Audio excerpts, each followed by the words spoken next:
The sky never returned to silence. Since that night when Ethan witnessed the impossible, his world has unraveled, thread by thread.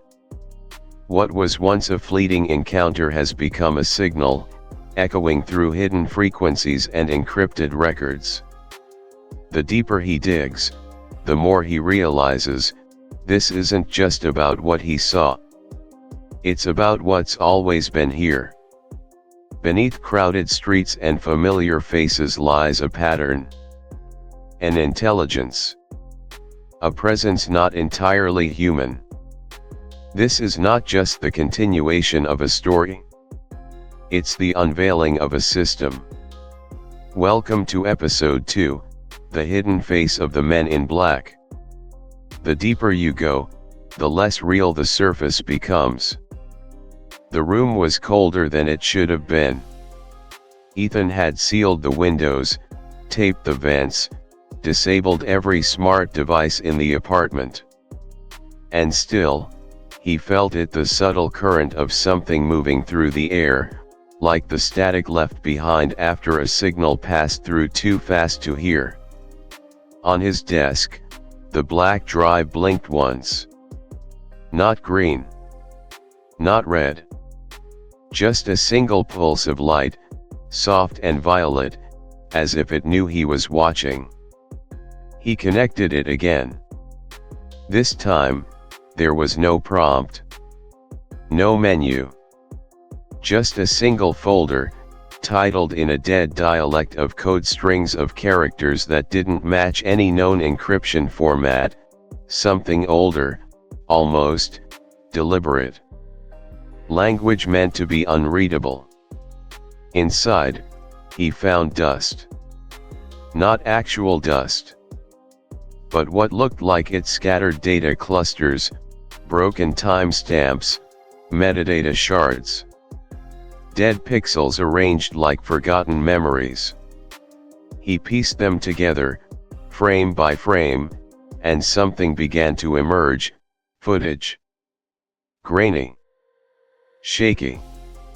A camera someone wasn't supposed to be holding. It showed a desert. Dry, blank, endless. A structure buried halfway into sand, concrete barely visible under a skin of windblown erosion. No markings. No flags. No signs of ownership. Just angles too sharp to be natural. Men in suits. Moving with intent. Their faces obscured not by masks, but by digital corruption, like the footage itself refused to remember them. Ethan tried to pause, to zoom, to clean the image, but the more he focused, the more the frames decayed, like the data was fighting back. Still, one thing remained: a crate, half unloaded. Metallic. Marked with a glyph not from any known alphabet. The crate shook. Something inside it was moving. In another clip, a voice, calm, low, almost machine-filtered, said, "Bioform containment compromised. Asset unstable. Memory net required. Recommend deployment of Type B silence field." Then static. Another folder opened by itself. It contained logs, interviews, transcripts, witness accounts that had been wiped from all public databases. A man described lights above the desert, triangulated in a pattern matching no known flight path. A woman spoke of a figure outside her window, silent, still, faceless, who stood there from dusk until dawn without moving once. Each account ended the same way. Subject no longer available for follow-up. Ethan leaned back. The hum had returned. Not in his ears but deeper. In the back of his mind. Like something beneath his own thoughts had been touched and couldn't be untouched. He reached for the drive again. And this time, it opened a file he hadn't seen before. Titled simply, "Recruitment, Failed Containment." It didn't feel like radio. The signal Ethan traced was subtle, too soft to register on any commercial receiver, too irregular to be labeled interference. It dipped below the noise floor, slept beneath static. And yet, it was deliberate. Something human would have missed. Something human wasn't supposed to find.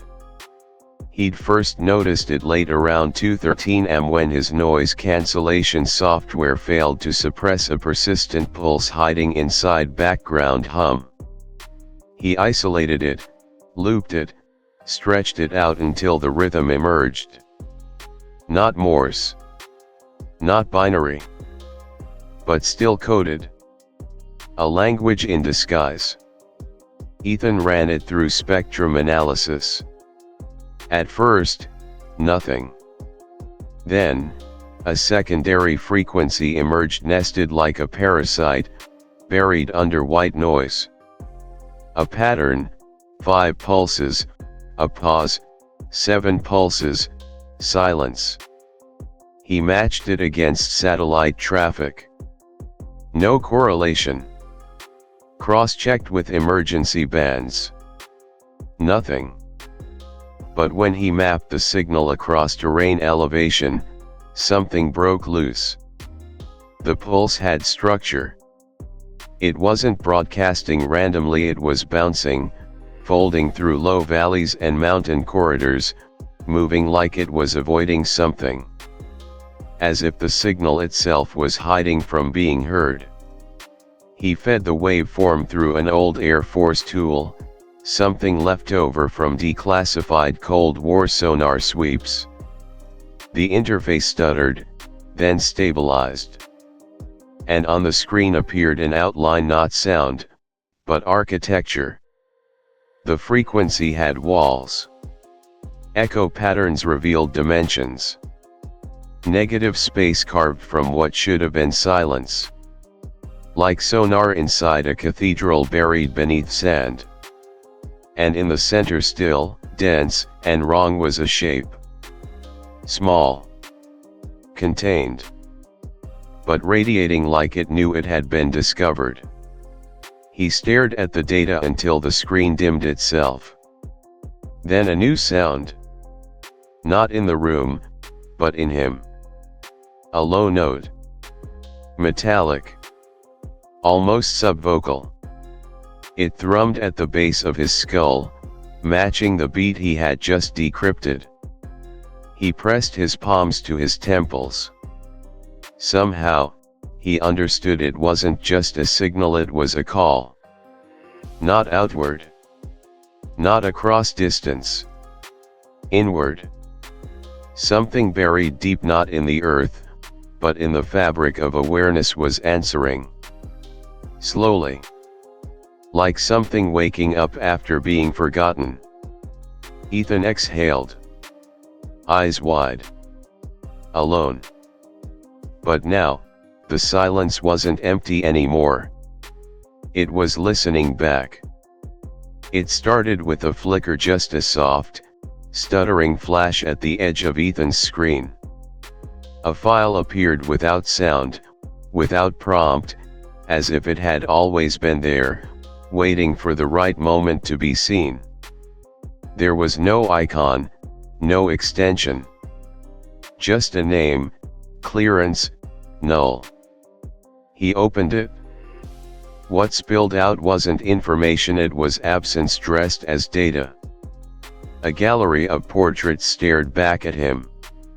Hundreds of faces, photographed in sterile light, perfectly centered. No names, no time stamps, no signatures.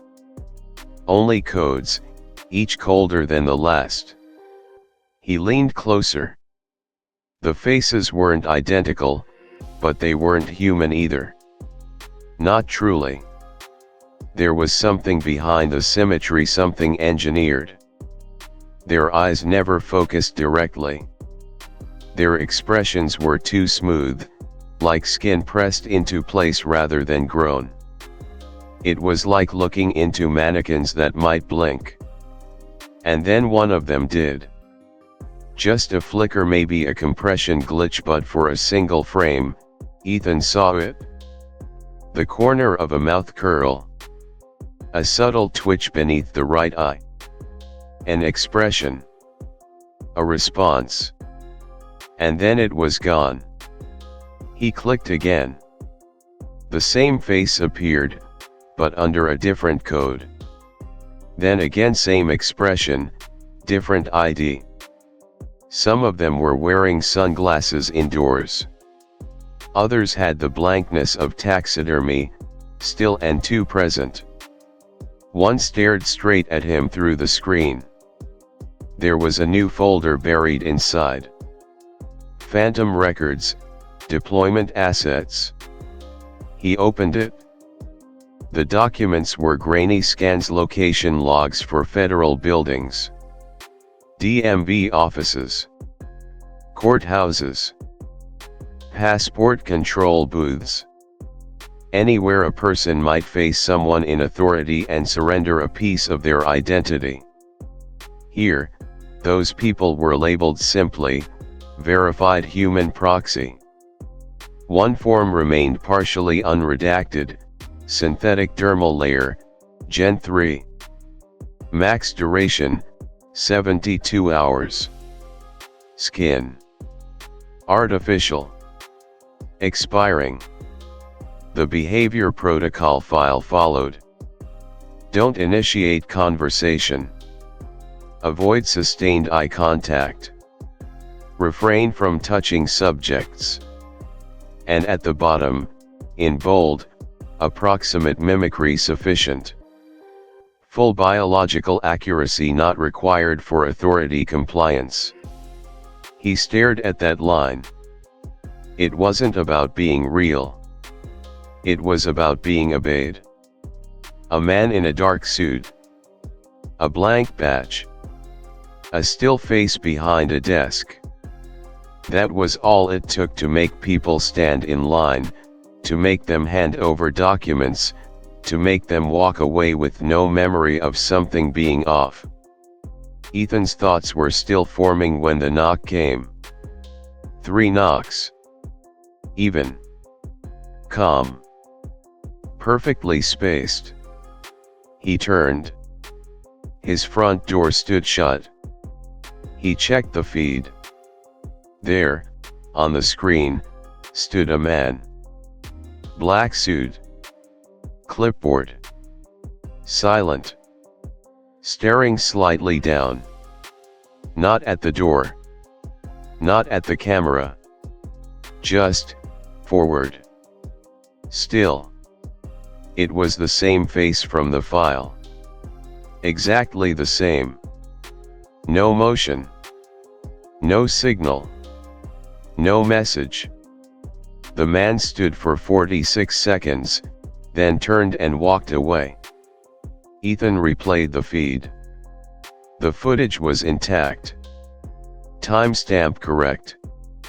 Sound present. But the frame was empty. No one had ever stood at his door. The footage wasn't part of any official archive.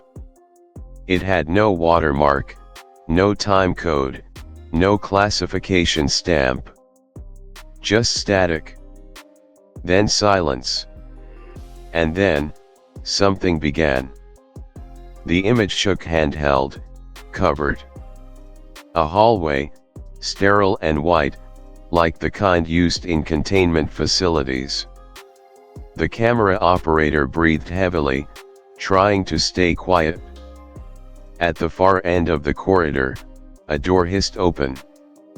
And from within came the sound of something moving, wet, slow, deliberate. What emerged looked human. At first glance, it walked like a man. Arms at its sides, body upright, skin pale under the overhead fluorescence. But something was wrong. Its steps were too soft. Its feet didn't quite press into the floor. The skin, it shimmered. Not like sweat. Like heat rising off metal. The figure stopped in front of a mirror. It looked at itself. Its hand lifted slowly, studying the surface of its own cheek with unnatural interest. The fingers moved in smooth, fluid arcs, too smooth, as if they had no bones. Then the skin began to change. First the texture wrinkling where it had been smooth, then shifting into something freckled, darker. The hair color followed. Eye color. Even the bone structure warped subtly, as if the flesh was learning how to look like someone else. Not instantly, not cleanly. But like a painter adding layers over a canvas, each version only barely erasing the one before. The figure blinked. Once. Twice. And now it looked like someone else entirely. The file ended abruptly. Ethan sat motionless. He hadn't moved since it started playing. What disturbed him wasn't the transformation, it was the moment before it happened. The way the thing stared at itself, not with confusion or wonder, but with intent. It wasn't trying to blend in. It was practicing. He opened the folder again. Found logs. Internal memos stamped with partial credentials, Bio 3 adaptive layer / project chameleon.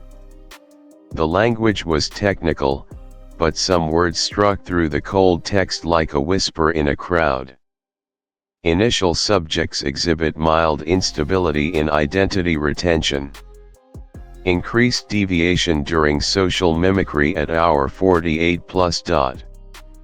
Emotional recall not fully integrated. Risk. Exposure via affect misalignment. Recommend schedule, purge and reset every 72 hours. Every 72 hours, the mimic had to forget who it had just become. A note attached to the end: biological camouflage is only effective in environments where attention is shallow. Urban zones preferred. Rural zones, high risk of pattern recognition. Ethan sat in the dark, staring into nothing. He thought about every strange cashier, every too silent train passenger, every oddly calm face in places people shouldn't be calm. He thought about mimicry not for infiltration, but for occupation. They weren't hiding anymore. They were rotating. The audio file was old. The kind of old that hissed with tape static, where silence carried weight and each breath felt intrusive. It had no label, no metadata. Just a file name, e.lazar_s4echo.wave. Ethan played it once. Then again. And again. The voice was calm, too calm. Male. Measured. Not reading from a script, but recalling from behind his eyes. 9 hangers. Buried into the hillside. You wouldn't see them unless you knew where to look. The man spoke of doors that led nowhere, of elevators that sank into silence, of crafts not built by hands like ours, of a propulsion system that didn't push, but folded the way gravity shouldn't. They had us work on components. Just the drive system. No context. No questions. He mentioned the material metal that behaved like memory. He described an element not on our periodic table. He said that allowed gravity to bend like paper. His voice never cracked.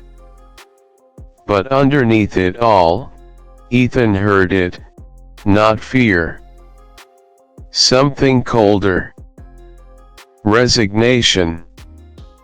The file ended mid-breath. Ethan sat in darkness, heart ticking against silence. He searched the name. Lazar. Bob Lazar. The stories came in fragments: government cover, UPS, discrediting campaigns, blurred faces, lost credentials. But the details always returned to one place: S4.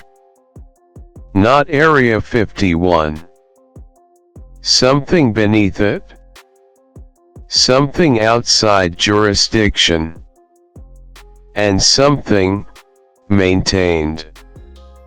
He followed the digital trail deeper.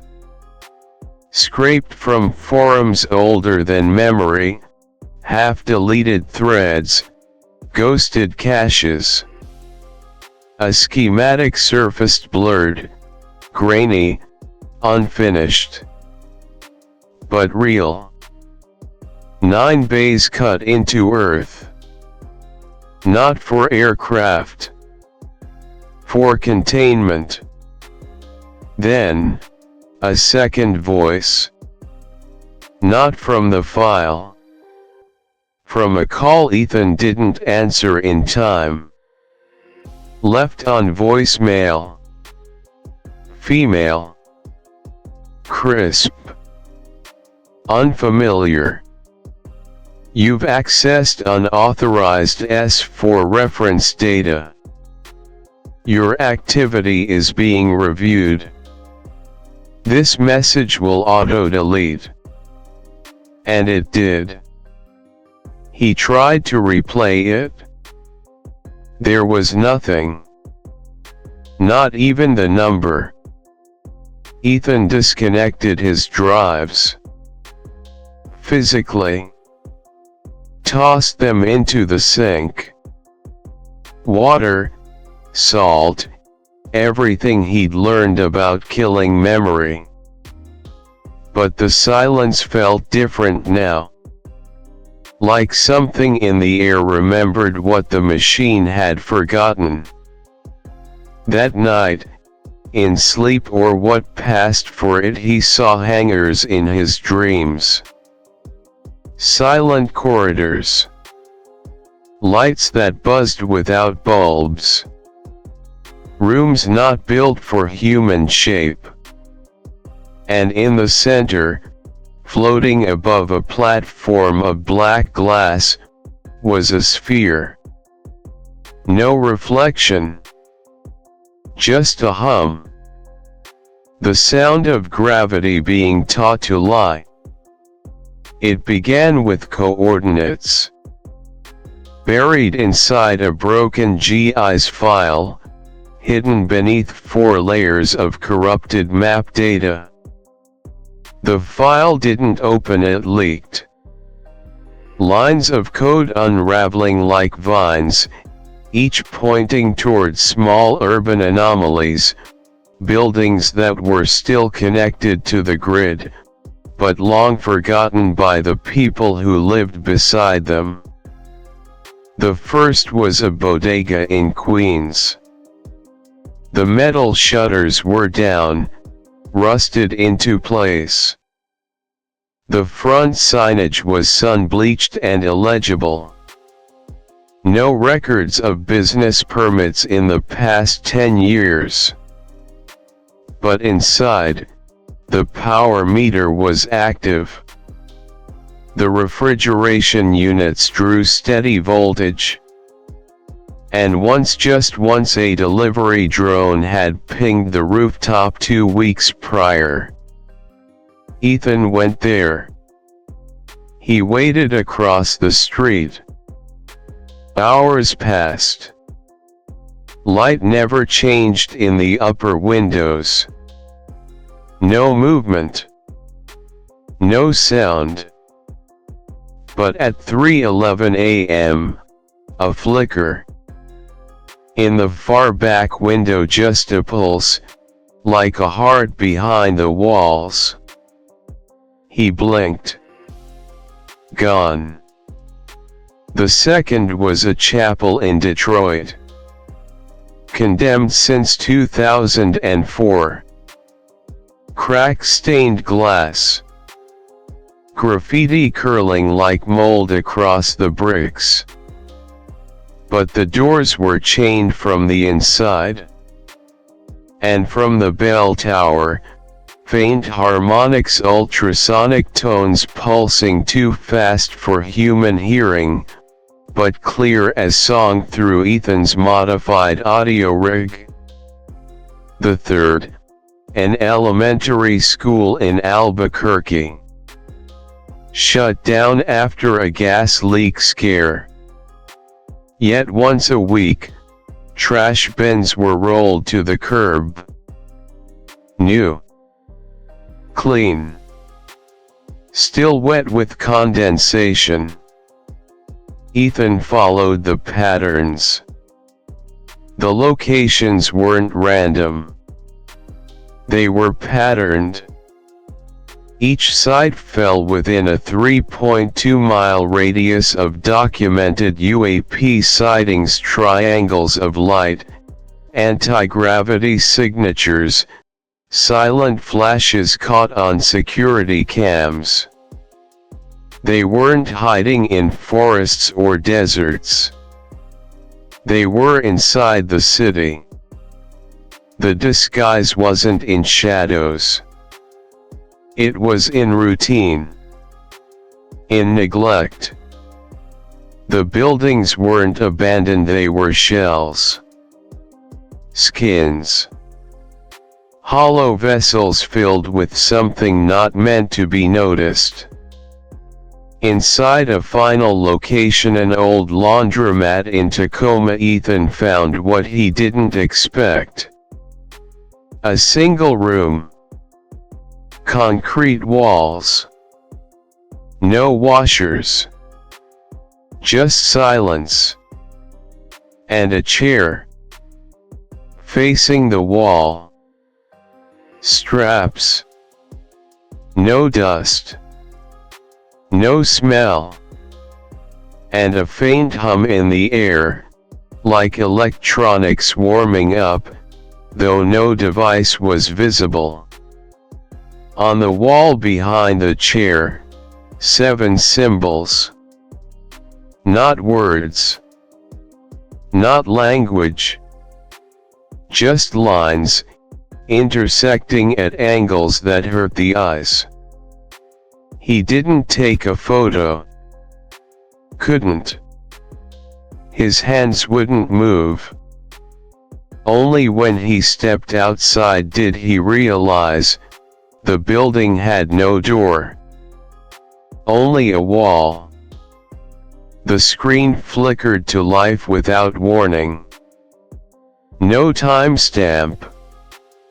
No interface. Just a frozen frame, caught in the moment before a blink. 3 men in black sat motionless across a steel table, in a room so white it hummed with sterility. They didn't speak. Didn't shift. Their hands lay flat, mirrored, like sculptures of a meeting that had never truly begun. Opposite them, a man shaking, soaked in sweat, pupils flicking toward the exit that wasn't there. His voice broke the silence, small and brittle, "I've told you everything I know." But the air remained heavy. One of the suited men turned his head slow, too slow, like someone mimicking how a head should move without fully understanding the weight of it. His eyes stayed fixed forward. His mouth opened, but the voice that emerged lagged behind, metallic and sterile, like it had traveled through wires before reaching the room. "You were not cleared to remember." The man across the table recoiled. The monitor behind him blipped once, registering his rising pulse, then went flat. No alarm. No fail-safe. Just silence. The second man in black blinked. Twice. Too fast. Too mechanical. Not instinct imitation. And then, the third stood up. His body rose, but his shadow didn't. It remained seated, still projected onto the wall behind the chair, unmoving. Ethan hit pause. He didn't know where this footage came from. It had been buried in a misnamed directory, public relations. Maybe a mistake. Maybe something meant to be seen by exactly one pair of eyes. He replayed the file, but this time, he didn't watch the man at the table. He watched the suits. Their skin looked normal at first until you noticed what was missing. No pores, no tiny twitches, no micro movements that give a face life. Their posture was human-like, but not human-born. They moved in sync, almost too in sync, like a language built on observation, not empathy. When the video ended, the civilian slumped forward unconscious, or gone. The three figures rose in perfect silence, turned, and exited the frame as one. The screen went black. Ethan sat still, his breath shallow, like the room around him had forgotten how to carry air. He had always imagined the men in black as guardians, shadowy, but human. But what he saw now wasn't protection. It was surveillance. And it wasn't from here. The city hadn't changed, its streets still pulsed with the same rhythm, the same noise, the same careless indifference. But Ethan moved differently now. His steps slowed, not from exhaustion, but from observation. He no longer watched people, he watched timing. The way a man adjusted his collar at the same second a woman across the street blinked. The way groups walked in arcs, not lines. The way laughter rose without cause and faded like pre-recorded sound. There was a pattern. A beat beneath the surface of movement. Something not random. Something rehearsed. He weaved through the crowd, invisible but alert, each footstep dragging behind his attention like a shadow that no longer followed rules. Then he saw it, a reflection in a storefront window, just a glimpse. A man walking past, but his mirrored self lagged half a breath behind. Not much. Barely a slip. But Ethan's heart seized. He turned nothing. The man was gone. And yet, the unease stayed, rooting deeper. It happened again. A child skipped toward a fountain, arm lifted in excitement.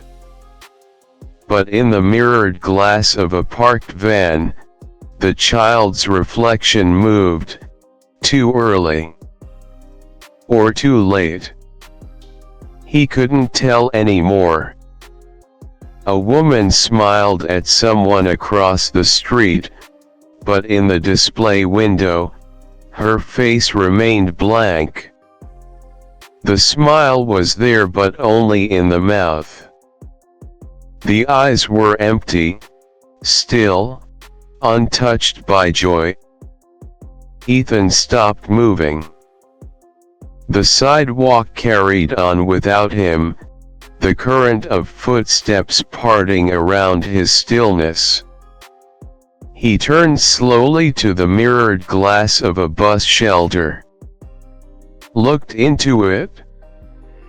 And there he was, or something like him. The man in the reflection didn't blink. Didn't breathe. Just stared back, head tilted the slightest wrong way, as if remembering what a head tilt was supposed to look like. Then it smiled. Not cruelly. Not kindly. Just, correctly. Behind him, the crowd thickened. Their reflections multiplied, stretching, folding, doubling in the glass like echoes trapped between dimensions. Some faces flickered, some twitched. One man's mouth moved in reverse, like rewound tape. A woman's eyes blinked in triplets. But in the world behind Ethan on the sidewalk, in the sun, everything remained calm. Ordinary. No one looked at him. No one noticed. He felt the difference like a tear in fabric. The world hadn't shifted. It had always been this way. He had just failed to see it until now.